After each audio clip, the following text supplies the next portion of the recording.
The restaurant smelled like cedar smoke and lemon butter. Marcus had chosen it. Of course, said it had the right kind of silence. Do you like the ring? He asked, watching me more than the champagne he was pouring. I looked at it. Oval cut, gold band. Not what we ever talked about. It's beautiful. But not you, he said, half smiling. You like cleaner lines. I didn't say that. You didn't have to. I sipped the champagne and kept my voice even.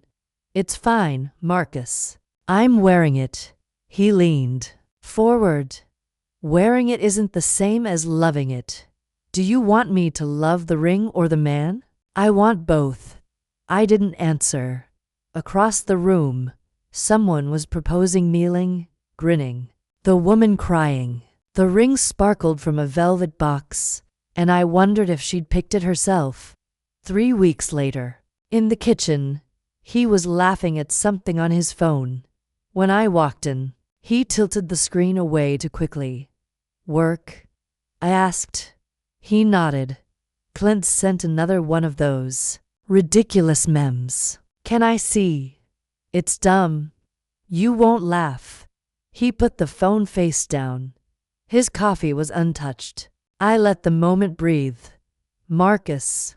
What? Do you remember what you told me after we moved in together? He looked up. A lot of things. Be specific. That you wanted us to be the same in public and in private. No different masks. He scratched his jaw, then stood and grabbed his coat. You're reading too much into things lately. Or maybe just reading. He froze. I added, the silences. The phone flipping. I notice. I just don't react. He turned. Because you're too rational. Because I believe in patterns. He laughed, short and sharp. God, you sound like an analyst, not a partner. You say that like it's an insult. No, I say that like it's exhausting. That night, in bed, his back faced me. He exhaled sharply. You always analyze, don't you? He said into the dark. When things stop making sense? Yes. I proposed. I'm here. What more do you want? Honesty. You have it. I stared at the back of his neck. Then what are we hiding from? A week later, we were at a dinner party. 10 people. Laughter. Pinot noir. Marcus working the room like a candidate on the rise. Your fiancé's brilliant. Someone whispered to me in the hallway. I smiled politely. He's practiced. Later, Marcus found me alone on the balcony. You've been quiet. I'm observing. Still rational. Still. He ran a hand through his hair. You make me feel like I'm taking a test I didn't study for. Maybe you are. He sighed. This thing we're doing, it's supposed to be simple. Engagement or deception. He stiffened. You're being dramatic. No, I said quietly. I'm being careful. The next morning, he slid an envelope across the table. What's this? Deposit for the venue. I handled it. You didn't want to do it together. You've been so restrained lately. I figured I'd spare us the negotiation. I nodded slowly. Just like the ring. His jaw tensed. What do you want me to say? Say it wasn't a choice you made for yourself. It wasn't. It was for us. You didn't ask. He stood. You think every decision needs a vote. No. But commitments should feel mutual, not managed. That night, I stood in front of the mirror, turning the ring around my finger. He came up behind me. You wear it like it's handcuffs. I didn't answer. Do you still want to marry me? I want to know who I'm marrying. He looked at my reflection. I'm still me. I think you're showing me someone new. He kissed my shoulder. Can you love both? I met his eyes in the mirror. That depends on which one stays. The water in the shower hissed behind the door. I was halfway through folding laundry when the email pinged. Not his usual tone. Sharper.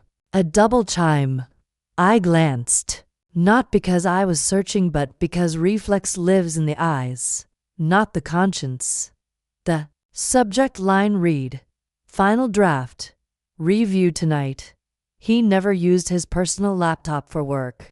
I moved closer. Another ping. A second email slid into the inbox. This one titled simply, "Us." I didn't open it.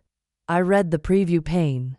"Wish we could have stayed longer. My neck still smells like you." Lene's door creaked behind me. I clicked the browser shut just as he stepped out with a towel slung low around his hips. "You look guilty," he teased, water beading on his collarbone. "Just folding." I smiled and handed him a towel for his hair. "You left your laptop open." "Did I?" He walked past it without looking. "You got some emails." He paused. "Anything important?" One said final draft. "Work thing." "Yeah, Lena's." Being dramatic about a pitch. I kept my tone flat. "Lena, she's in brand strategy. You've met her." I remember her laugh. High-pitched, like she's trying out for something. He chuckled, rubbing his hair. "You notice everything, don't you?" I listen. Later that night, he went to the kitchen for wine. I opened the laptop again, just curiosity. That's what I told myself. Not suspicion. Not fear. The email was still open in the browser tab behind a spreadsheet. "You should have told her by now. I don't like being the secret. Next time, don't delete your texts. Let me keep something." I scrolled. Short bursts. Flirty. Then not. "You're cold in person lately. Feels like she's always watching." I closed the laptop. He returned with glasses. "Cab or pin it?" "Cab." He handed it to me and touched my wrist. "You okay?" "You're quiet." "I'm thinking about." I sipped the wine. The feeling when something shifts. "But you're not sure what it is yet." He leaned against the table. "You're being poetic." "I'm being precise." The next morning, over toast. He tapped away on his phone. I cracked eggs. Neither of us looked up for almost 5 minutes. "You seeing Lena today?" I asked. He didn't pause. "No meetings with her. She emailed late last night." He froze. "Did she?" Subject line said us. His eyes met mine slowly. "You opened it?" "No. Just saw the header. She's pushy sometimes. I've told her to cool it." "Cool what?" "The tone." I set the spatula down. "Marcus, is there something happening I should know about?" "No." "Too fast?" "No, of course not." "She called you cold in person." His jaw tensed. "You did open it." "I told you. I read the preview." "That's not the same." "Close enough." That night, he brought home flowers. "Don't," I said, before he could speak. "They're just lilies. You like them. They don't fix curiosity." He put them down. "Are you interrogating me?" "No. I'm observing patterns. I haven't cheated on you."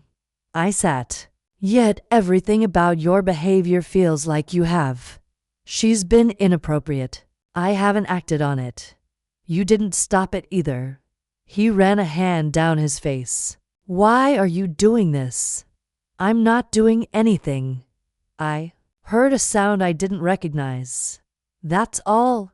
He followed me into the bedroom. "You don't trust me." "I trust what people show me." "You're reading too much into this."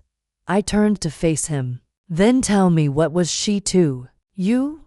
He looked down. A moment. "That's all." My voice was calm.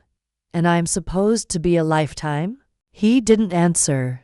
Do you love her? No. But you like being her secret. She makes me feel uncomplicated. Then maybe you belong in simple. He left the room without another word. I stared at the closed laptop on the desk. Not all betrayal begins in bedsheets. Some begins in silence. Some in emails never meant to be seen. His laptop was warm beneath my hands. The browser still open, a tab half hidden behind spreadsheets. I read.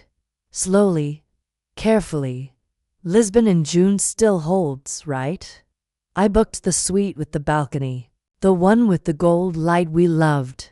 She thinks you're picking venues. You're picking escape routes. My lease ends in July. If your timeline slips again, I won't renew. You promise me. The thread went back months. Not daily but regular. Every fourth or fifth day. Enough to keep a beat. The language wasn't overt. They were careful. But care only camouflages betrayal, it doesn't clean it. Hey. His voice drifted from the kitchen. You want me to make tea or just water? Water's fine. I didn't move. Another email loaded. Lena again. Wish you'd looked at me. Tonight, even once, felt like I was a colleague again. You looked radiant when you lied to her. Guess you've had practice. He walked in with a glass. Set it beside me. You good? Fine. I tilted the screen away as if I were working. He sat beside me. You're quiet again. I'm focused. On what? Patterns. He gave a soft laugh. You and your damn patterns. They don't lie. He watched me for a beat. Is something wrong? Nothing new. I sipped the water, but nothing unexpected either. The next day, I printed 27 pages. Not the emails, just the metadata. Dates, times, subjects. I highlighted overlap with our anniversaries, dinner reservations, work trips. I laid them on the dining table. Not to confront, to confirm. That night, I waited until he opened a bottle. Let the alcohol touch his bloodstream before speaking. Who booked Lisbon? His hand paused mid-pour. What? Lisbon. The suite with the gold light. He blinked. We talked about going. No. They talked about going. He set the bottle down. Why are you? I read your emails. His throat worked. You? I cataloged them. Marcus. They weren't just romantic. They were operational. He stayed silent. I saw Lena's deadlines. Her lease. Your promises. You built a schedule around my ignorance. He stepped back. Okay. I can explain. Don't insult me. I'm not. You coordinated betrayals like meetings. Did you use the same calendar? I never planned to leave you. But you gave her a date. I was managing it. I nodded. Right? Strategy. He leaned forward. Please, let's just talk. This is talking. I mean without the precision, the calculation. You prefer drama. Should I cry? He reached for my hand. No. I pulled it away. Too intelligent to scream. Remember. He swallowed. I didn't know how to end it. With her. With both. There it was. I stood. I'm going for a walk. It's midnight. Then I won't run into anyone I respect. He followed.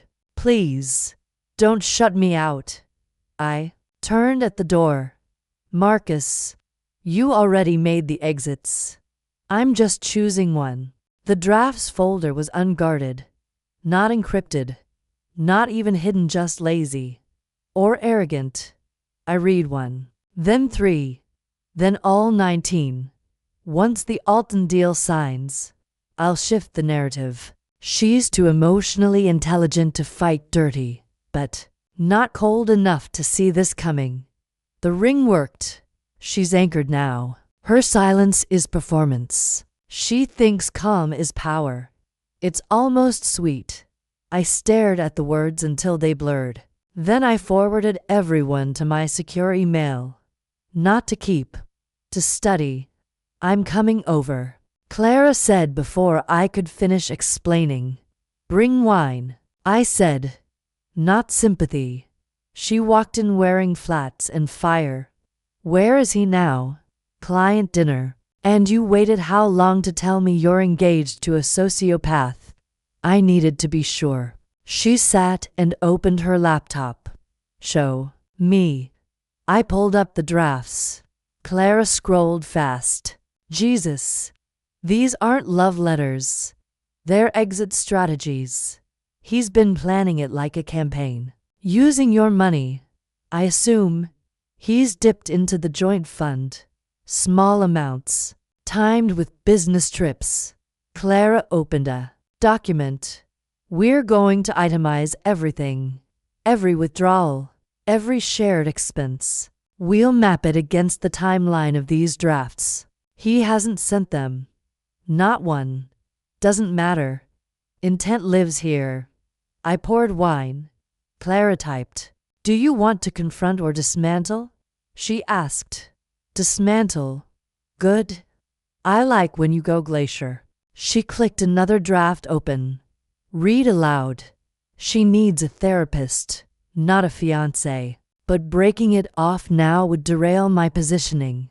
Clara looked up. Positioning? He's building credibility for a promotion. Fiancé equals stability. She set the glass down. He's commodified you. I nodded. I'm aware. We sat in silence. Her fingers moved like wire cutters, quick, quiet, exact. Then she said, We'll start with the prenup. Review the escape clauses. There isn't one. She paused. He said you had one. He said a lot of things. Later, she stood at the door. This ends on your terms. I know. Don't wait too long. I won't. As she left, my phone buzzed. Marcus. One new message meeting ran late. You up? I stared at it, then opened my own drafts folder and began writing. You kissed him goodnight? Clara asked, scanning the spreadsheet. Every night. Light on the cheek. Like a habit we both forgot to question. She smirked. You're terrifying when you're polite. That's the goal. She pointed to a column. These wire transfers. 3 to a shell account in Delaware. All under 5,000. You recognize the name? No. But he used my login credentials for the joint account. Sloppy? No. I said. Confident. At home, Marcus opened wine. Long day? He asked. Productive? I said. Pouring. Anything you want to talk about? Not yet. He smiled. That sounds ominous. That sounds accurate. Back at Clara's, I handed her the notarized documents. He authorized joint access under your LLC, she said, flipping pages. He assumed I wouldn't notice, or wouldn't care. He underestimated the difference. She leaned back. So, what's the timeline? He's scheduled to fly to Chicago in 10 days. Meetings with Alton Holdings. She raised an eyebrow. That's the deal he's holding out for? It's the finish line. He ends us once that contract closes. And the money? He'll try to move it then. Discreetly. Clara nodded. We'll get ahead of him. Over dinner, Marcus chewed slowly, watching me. You seem lighter lately, he said. I am. Things feel better. Do they? I think so. I smiled. Then I must be doing something right. Clara slid a folder across the table. What's this? I asked. Copy of his business filings. He registered a consultancy under your initials. He used my name. Your reputation. Your portfolio. He's parading your identity as his asset. I exhaled. How poetic. She met my eyes. You ready to rewrite the ending? I'm ready to give him the one he wrote for me. At home, I found him shaving in the mirror. Leaving early tomorrow. I asked. Client breakfast. Clara says hi. His hand stilled. You saw her today. MMHMM. About. Calendars. Legal timelines. He nodded slowly. Everything. Okay, perfectly. 3 days before Chicago. Clara called. Funds moved this morning. For withdrawals. Exactly as predicted. And the backups, logged, time-stamped, secured. I looked out the window. The sky was clean, unbothered. Let him get on the plane, I said. But let's be waiting when he lands. That night, Marcus kissed my forehead. Love you, he said quietly. I know, I replied. The lock clicked louder than I expected. Smooth. Clara muttered. I turned the deadbolt. New keys are in the drawer. One for you, one for Evan. She dropped hers in her bag. You sure you don't want him to notice? Not yet. Let him believe it's still his house. 2. Evan Myers arrived with quiet shoes and a sharper mind. Pleasure, he said, setting his briefcase down. Likewise, I replied. He opened his laptop. Clara briefed me. You want tracking, leverage, and insulation. And elegance, I said. Clara grinned. She means no drama. All impact. Evan pulled up a screen. The joint account shows 14 irregular withdrawals in 90 days. He's transferring to a sub-account titled under a Shell LLC. My initials? Clever twist, he reversed them. Still traceable. Easily. He didn't even mask the IP location. Same house. Same nights. I glanced at Clara. Let's start moving. For the next week, we played quietly. I rerouted auto deposits to my private account. Clara had power of attorney drafted and held. Evan installed monitoring software disguised as a budgeting app. On Marcus's phone, we weren't destroying, we were reclaiming. On Thursday, Marcus noticed. Did the house insurance auto pay not go through? He asked, looking at his phone. I switched providers, I said. Drying dishes. He frowned.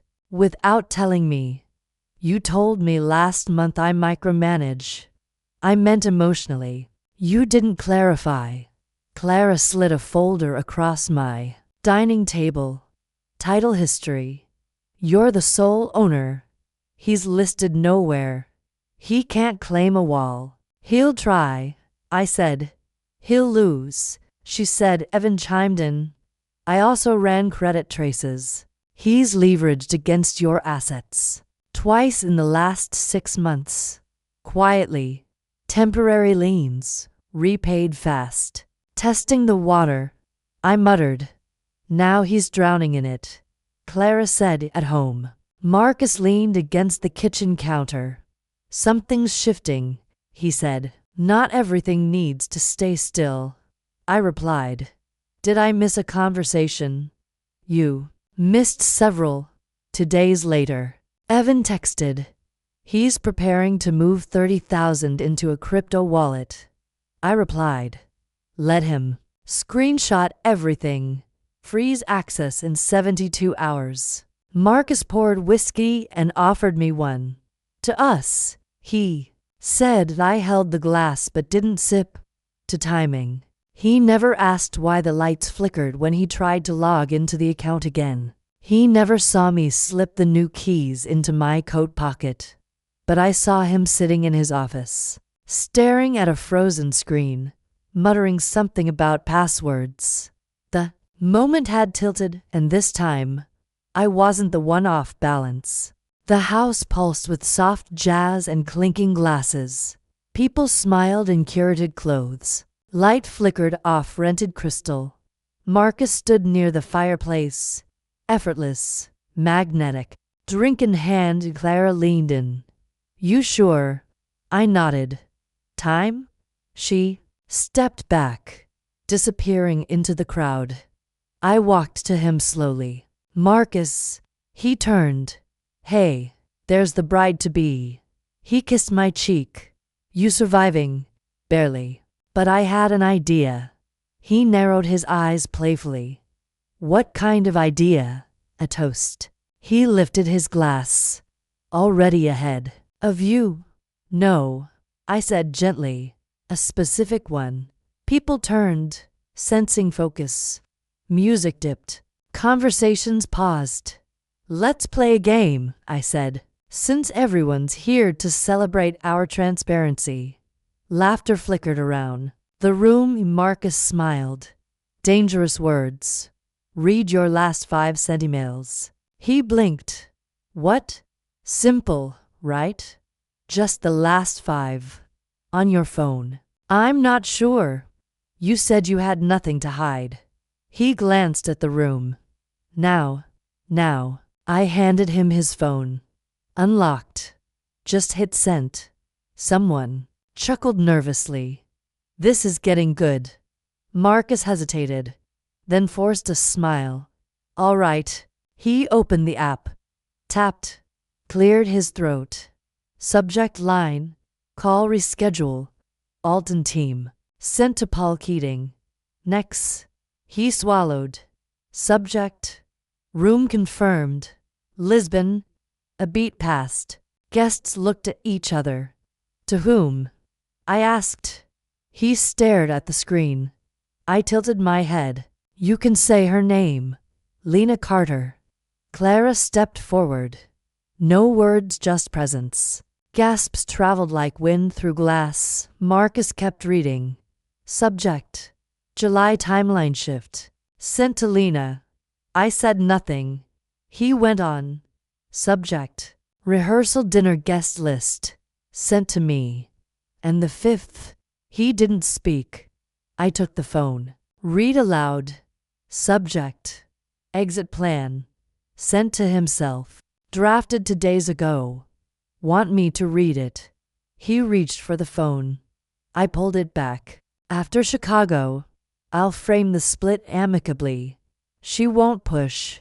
She'll want to preserve grace. Use her silence. Someone whispered. Oh my God. I handed him back the phone. You wanted transparency. He looked gutted. You planned this. You wrote it. I didn't mean. You meant every word.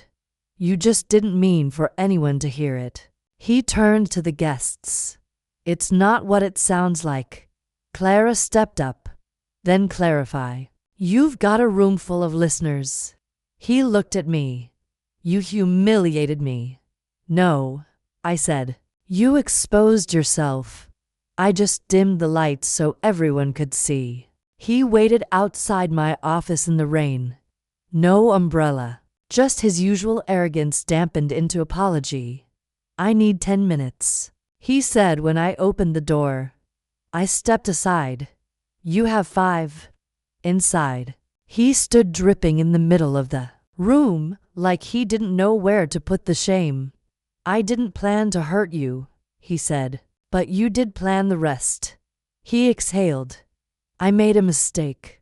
No, I said. You made a choice. His voice cracked. I can fix this. No. Marcus, you're here to end it. He sat down. I didn't.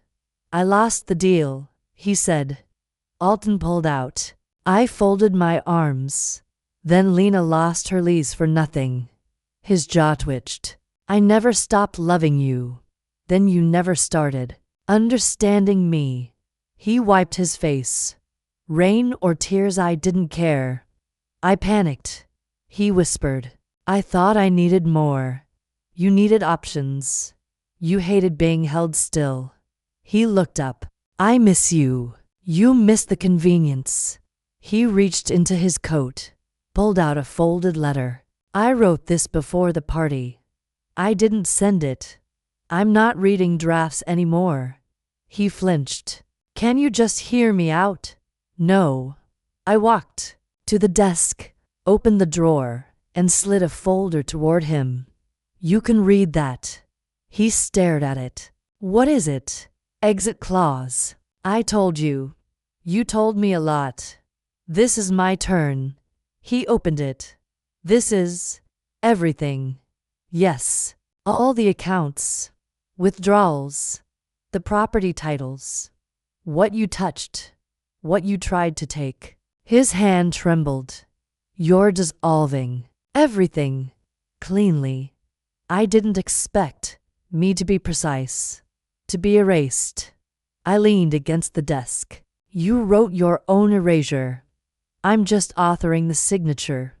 He looked at the last page. This number, it's less than half. I'm not billing you for betrayal. I can't sign this. You already did. What? I slid another page forward. This power of attorney. Dated. Witnessed. Filed. He stared. I moved faster than your regret. Marcus. He stood. You played me. No. I watched you play yourself. You don't even look angry. That's because I'm done. He walked to the door, paused. Was any of it real? For me, yes. He nodded. Defeated. I'll send the keys. You already did. The first text came at 6:41 a.m. You're not going to believe this. The second was a link. I tapped it. Watched.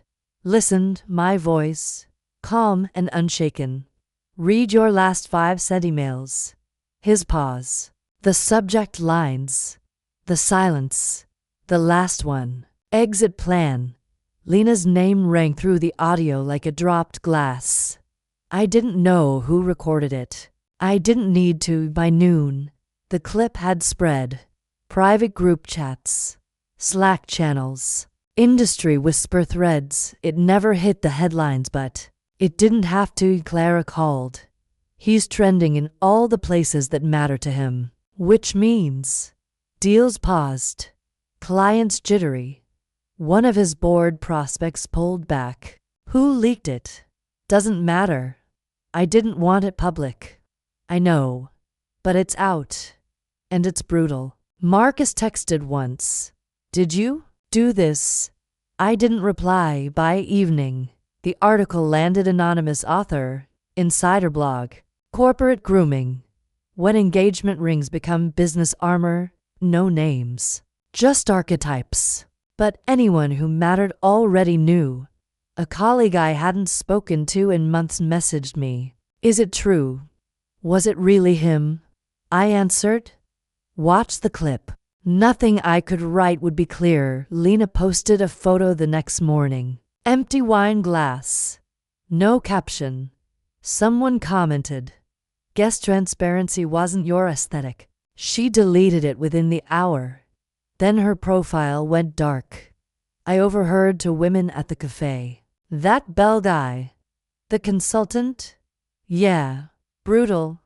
Just read your last 5 sent emails. She's a genius. He looked like someone cut the strings on a puppet. They didn't know I was behind them. I didn't correct them. Marcus emailed 2 days later. You win. I can't walk into a room without feeling it now. I thought you'd stay silent. I deleted it. Clara called again. Still clean on your end. You're not traceable. Good. He's unraveling. I don't want his ruin. I know. I wanted the truth to breathe. She paused. Well, now it's breathing fire. A podcast mentioned it a week later. Ever had someone make you read your own downfall? That's elite storytelling. You think it was staged, even if it was. The man cooked his own goose. She just served it. The clip was only 42 seconds, but it rewrote everything. I remained unnamed and unforgettable. The floors here creak. The light is on a snow, shadows softened by chandeliers. I make my own coffee. 1 cup at a time, and drink it without conversation. It's quiet. I didn't know quiet could feel earned. Dr. Hale crosses one leg over the other, notepad balanced neatly. How's the new place? She asks. Clean? Small? Mine. Still unpacking. Unpacked the first night. She smiles. That fast? I didn't take much. She scribbles something. You sleep through the night. No dreams. Just dark, then light. And the silence. I thought. I dread it. You don't? I trust it. She pauses. Have you spoken to him? No. Has he reached out? 3 emails. 1 voicemail. What did he say? Doesn't matter. Why not? Because I already answered. I just didn't reply. She adjusts her glasses. You seem still. I am not angry. No. Not sad. Not today. Then what are you? I look at her, unburdened. The sun moves across the window pane behind her. My reflection is faint in the glass, just enough to remind me I exist outside the story I survived. She leans in slightly. Tell me what peace looks like to you. I think. Then, coffee at 6. Floors that creak. No one to lie to. No one to wait for. She nods. That's not silence. That's space.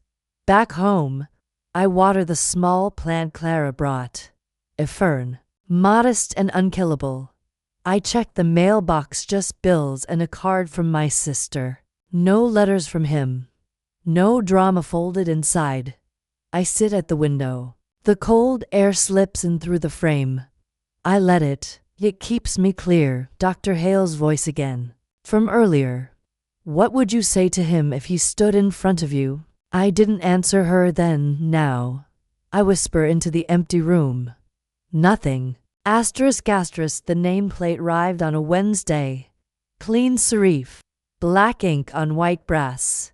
C. Archer & Co. I ran my fingers over the surface. It felt heavier than it looked. New signage? Mara asked, stepping into the conference room. New name, I said. Her eyes flicked to the folder. You dropped Bell. I dropped the fiction. She raised a brow. You okay? Better than that. Later. In the boardroom.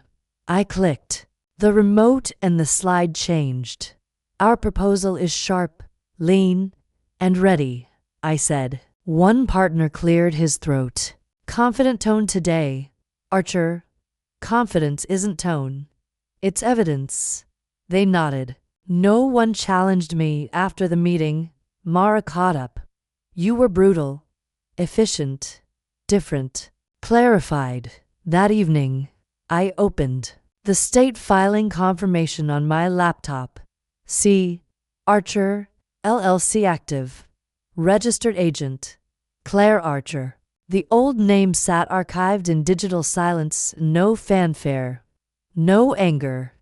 Just choice. I called Clara. You did it, she said. Officially. How's it feel? Like air. She laughed. Business suffocating you already? No.